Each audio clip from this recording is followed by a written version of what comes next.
Hello everyone, welcome back to the Fish Room. I know it's been a while since I've posted, but I've been very busy with a new job and also updating things for some changes in the Fish Room, which I'll address at the end of this video. Today I wanted to do something that was a little different.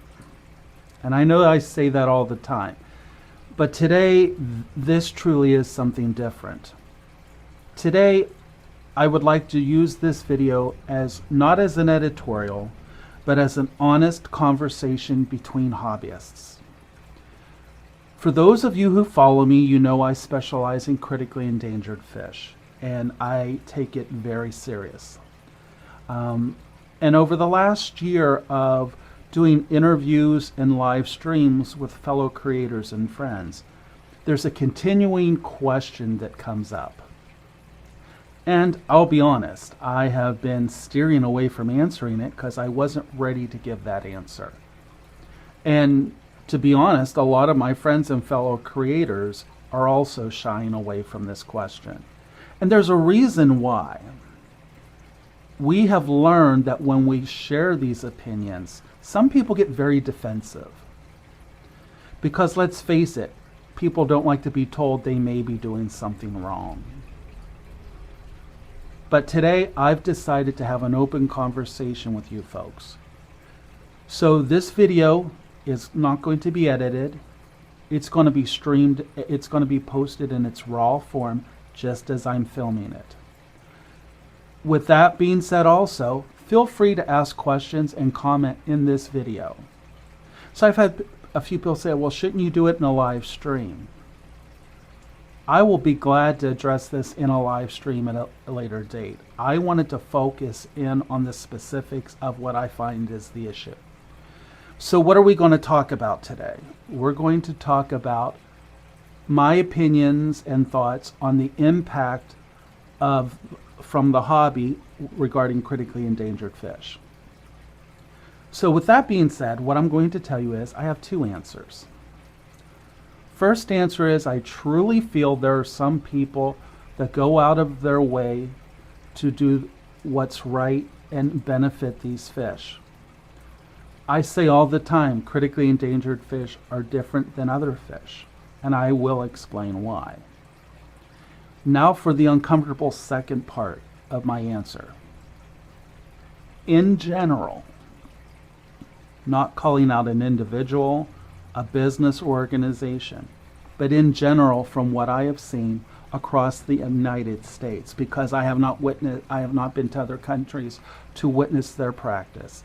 But in the United States, I feel the hobby as a whole is not helping the situation with critically endangered fish. And what do I mean by that? If you were to ask most people what they think the critically endangered hobby is all about, they will say it's about producing large numbers of these fish to keep them going for years to come. That's not entirely false, but it's also not entirely true. The goal in working with critically endangered fish is maintaining these bloodlines as a genetic mirror image of those that have been collected from the wild. And why is that important? There are reasons that I can add, which would take a great deal of time, but I'll explain one. I'm going to use a couple species that are currently common within the hobby and some that aren't so common, and what we can do to maintain these bloodlines. The reason it's important to keep them at a genetic mirror image is because some species are found in different locations. So one of the things I'm going to address real quick is I focus on goodeids, but a lot of this can apply to all critically endangered fish. So a lot of these fish, same species, can be found in different locations. So this is where the impact lies. I always tell people ESUs, location data, and confirmation of the species is important. This is why. A lot of these species, I'm going to use Scyphia multipunctata as a prime example. Scyphia multipunctata is a critically endangered goodeids species from central Mexico. In my fish room, I have 2 locations. It's the same species, but different locations. Why am I being so specific with that? These 2 locations over time had been separated and isolated. And over a period of time, genetically, a few things had changed within them. These 2 locations are not a mirror image of each other. So I'll explain. Scyphia multipunctata tangisaquaro is a little bit of a smaller form Scyphia and tends to be a little bit more lightly colored. Scyphia multipunctata lago de Camaquaro seems to be a little bit more of a robust fish and tends to have a lot more darker prominent markings. Over time, these fish isolated and now manifest different visual traits. Not just visual, but at the genetic level they have changed and isolated. When fish isolate over a period of time, the line homogenizes, and in that homogenization, they show specific traits for that locale. Why is this important? I will use Scyphia multipunctata lago de Camaquaro as a prime example. Scyphia multipunctata lago de Camaquaro was only found in one location, in Lago Camaquaro in Mexico. But what's interesting is the location no longer exists. Due to man and the need to build, we'll leave it at that, there is now a large retail establishment on the exact location of that waterway. That waterway no longer exists. So we can concretely say that Lago de Camaquaro, Scyphia multipunctata Lago de Camaquaro is now extinct in the wild because its location was decimated. But let's backtrack a little bit. Let's say that the waterway still existed. And let's say that 10 years from now, the whole bloodline within the waterway is gone. It's extinct. If scientists, biologists, conservationists wanted to reintroduce that bloodline back into that location, like we have with Scyphia francese and Zoogeneticus tequila. Let's say they wanted to reintroduce that back. That waterway was not destroyed, it was still existing, and we could reintroduce the bloodline. Researchers and field scientists would want to introduce that exact bloodline or locale back into that system. Because if we were introducing Tangisaquaro into Lago Camaquaro, it would basically pollute the line. It would diminish the line of what was accustomed to that area. That applies with any critically endangered fish. That is why maintaining ESUs, location data, and confirming your fish is important. So let's talk a little bit about the confirmation of fish. What is an ESU? ESU stands for Evolutionary Standardized Unit. So basically what it is, on the geographical map, each area is assigned a certain ESU region. And that's a way to pinpoint where fish or any animal has been collected. And then the locale or the location determines exactly within that region where they're found. And this applies to, like I said, when we're wanting to reintroduce a certain location back into their environment. This is why that is important. But also, it's important to confirm your fish. What do I mean by that? So, as a general rule within the hobby, I see a lot of aquarium strain, bloodlines of critically endangered fish. So I'm going to make a very bold statement now. But if you talk to any conservationist, if you talk to anyone that's in biology or whatever and works with critically endangered fish, I am quite certain and quite confident that they will agree with me. There is no room working with critically endangered fish for aquarium strains of fish. You must work with confirmed bloodlines having their own their ESUs and locale. But I take it a step further. It's not just having that ESU and the location. The CARES program for conservation for critically endangered fish offers a free program to people that want to confirm their fish. So why is this important? You have qualified biologists and field researchers for free evaluating your bloodlines and confirming that they are a true bloodline. And when you're sending the information for them to confirm, you're sending pictures, you're sending data, you're sending history where you've purchased and stuff. So for lack of a better term, think of it as similar to AKC registration for dogs. It traces the bloodline. When you have these fish confirmed, and they have been confirmed by the folks at CARES, they're not an aquarium strain. They are a viable bloodline of these critically endangered fish. That's the difference. These are the ones that, if need be, could be used to reintroduce back into the wild. Not an aquarium strain. So I will use two species right now that are very common in the hobby that I would consider, unless they have their information to confirm them, I would consider them aquarium strain. Two species. Number one that seems to be very popular is the Xenotoca doadroi. Xenotoca doadroi have become very popular within the hobby. And I think it's great that people are interested in them. However, because people do not understand the practice of working with critically endangered fish, and I'm not saying people are doing this maliciously or deliberately. I firmly believe people just do not understand. These fish are being produced unconfirmed, without ESUs, and without location data. And over time, these bloodlines are diminishing. But another important thing to remember is, if you don't have confirmed fish and you don't know the locales and stuff, you could be intermixing different locales, which is to the detriment of these bloodlines. Another thing to remember, most Goodeid species, a lot of the females look exactly alike. So if you are not maintaining those bloodlines, in my fish room, but I have this space, I do species only.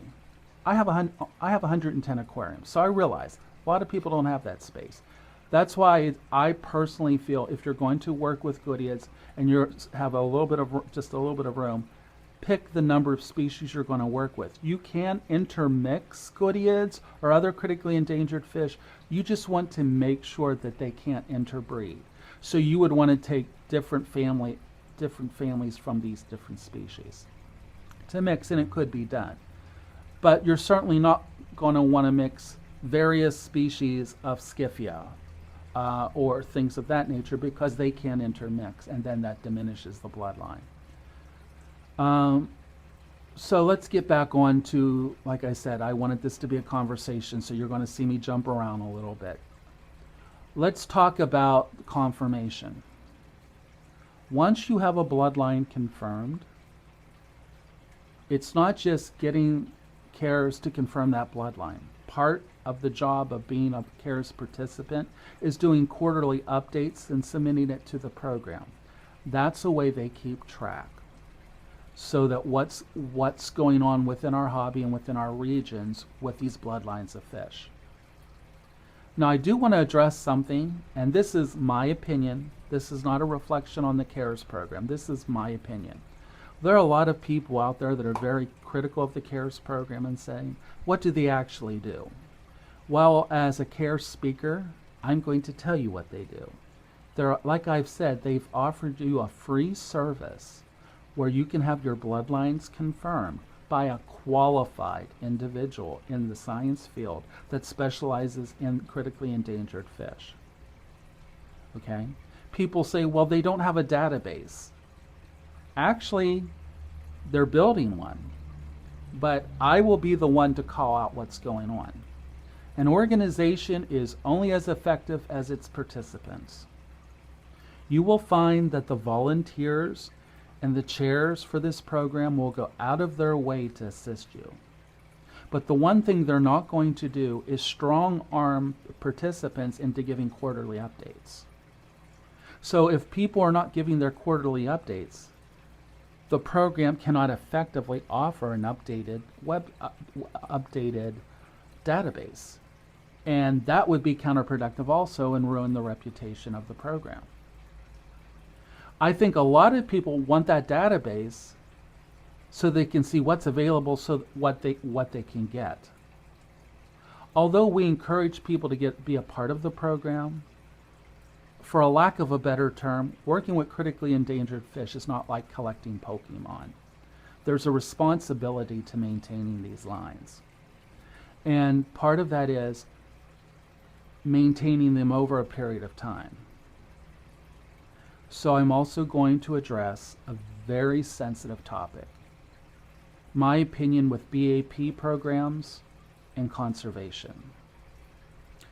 Those of us that fully work in conservation will understand this, but what I'm going to ask folks to listen to my honest, authentic opinion.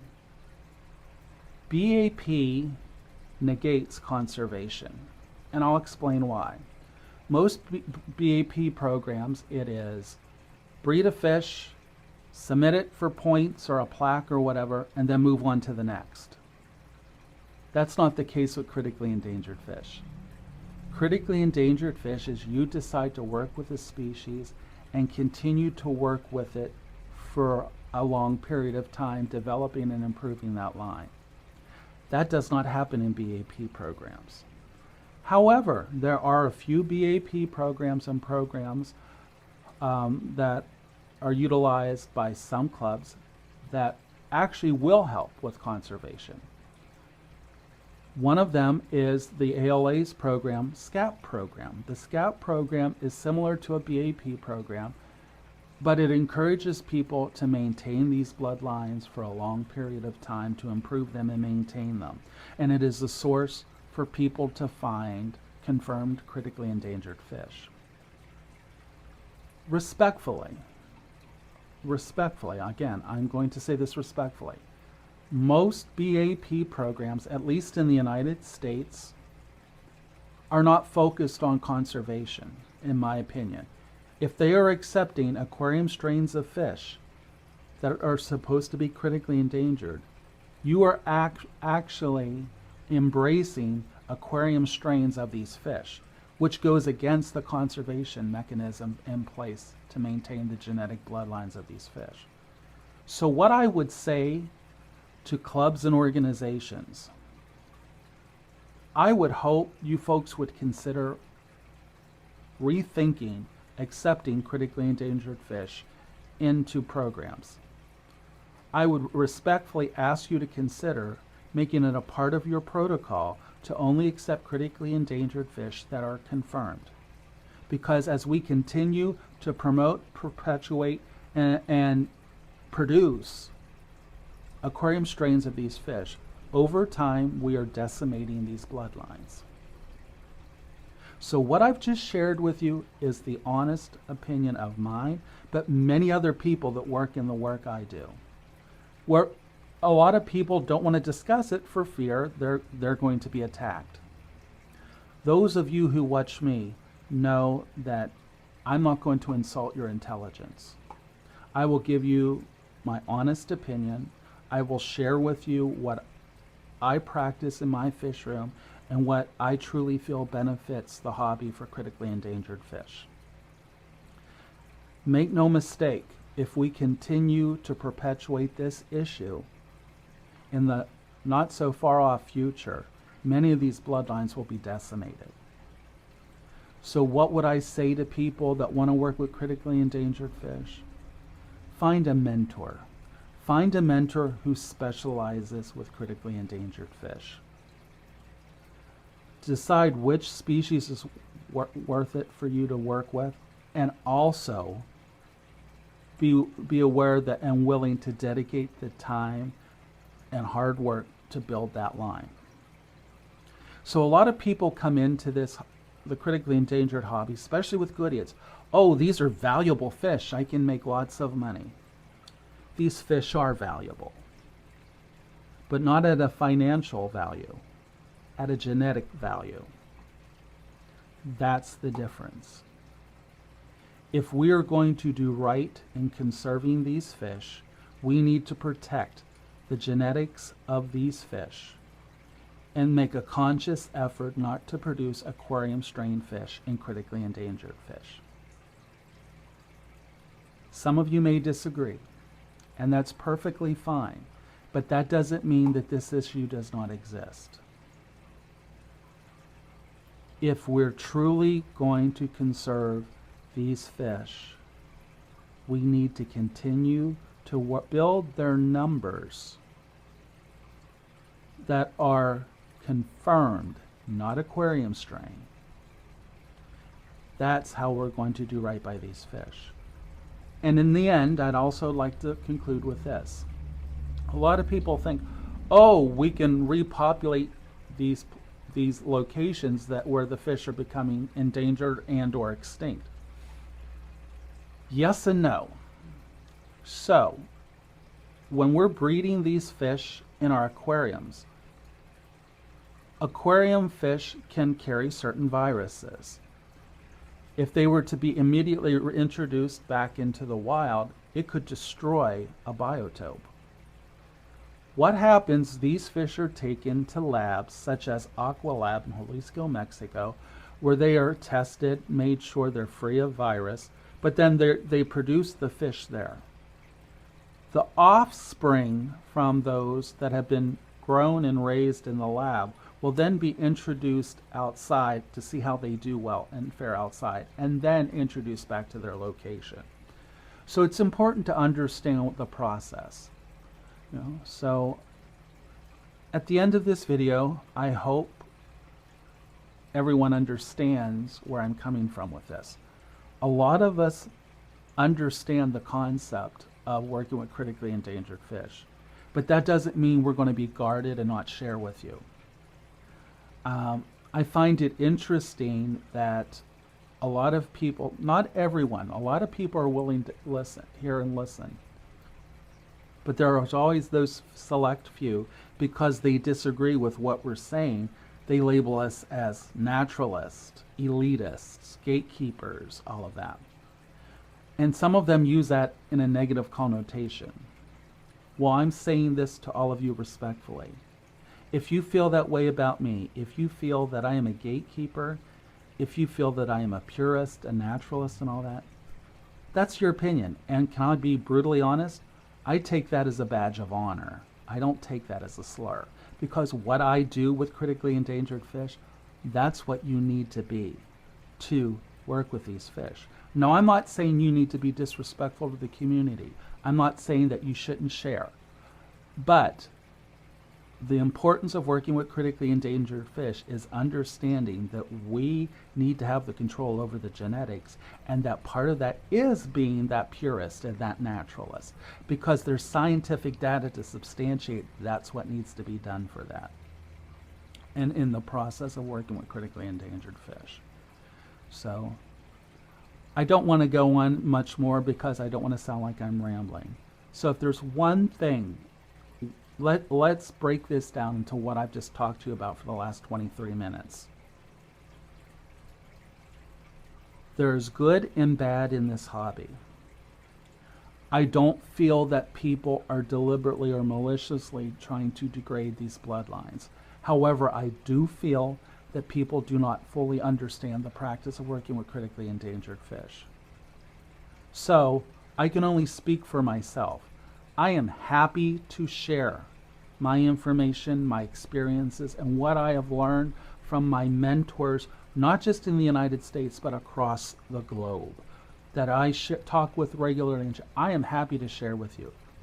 So I am a gatekeeper, but I am not a gatekeeper to assisting people and not letting people get these species. I'm a gatekeeper to the bloodlines and keeping these fish going. That is where I am a gatekeeper. Make no mistake, there is no room for aquarium strain in this hobby when it comes to critically endangered fish. That is not conservation, that is decimation. And until we can all be upfront and honest and discuss these issues, this is going to continue. So now I want to take the last few minutes to talk to you folks about what's changing in my fish room. You may have noticed that I'm not really posting that much on Aquabid. I'm not doing auctions. There's a reason why. And this is just my opinion and what I want to do with my business. I would much rather have a conversation with people before they get my fish than just going onto a website and clicking a link and purchasing a fish. And I'm not saying that's wrong and that people shouldn't do that. It's just not, it just doesn't work with what my business is, and it doesn't work by my standards. So officially now, and especially in the beginning of next year, I will no longer be participating in auctions. Anyone wanting access to my bloodlines or to ask questions of me can go to my website. That will be where we will start the conversation. We can also have conversations right here on YouTube. But I want to focus on why it's important to maintain these bloodlines that I have worked for 7 years to maintain. That's the importance. I don't want. I would prefer that it not be a situation for me. You click on a link, you buy a fish. It's not. That's not what I'm going. I can't run what I'm doing, my program, that way. I'd like to thank all of you for allowing me to address this situation. I feel a little lighter now because this has been something that has really been nagging at me for the last year. And I know a lot of my friends out there that are creators have struggled with, how do we answer this? So here's what it is. I'm not saying wonderful me, that's not what I'm saying, but I decided to be the one to open the door. Now it's everyone else's responsibility to either continue and follow through or determine where they stand with this. But make no mistake, the science is there to back up the proper way to work with critically endangered fish. In the end, it's your choice. You're either going to work in conservation or you're not. But understand what addresses and the definition of conservation is when it comes to the aquarium hobby. Can the aquarium hobby make a difference? I absolutely agree it can. I just think that we've had some stumbles on the way, but how we are going to improve as hobbyists and specialists in our field is by learning from our mistakes and sharing that with the community. So thank you so much for allowing me to come into your homes and talk to you about this situation. I look forward to hearing your comments. Feel free to, and here's the thing too. You're welcome to have a question that may be challenging to what I'm saying. That's perfectly fine. I want to have an open line of communication. And by how everyone perceives this, I will consider doing this as a live stream in the future. I look forward to seeing some of you folks on YouTube, and feel free to reach out at any time if you have any questions. Have a good day, guys.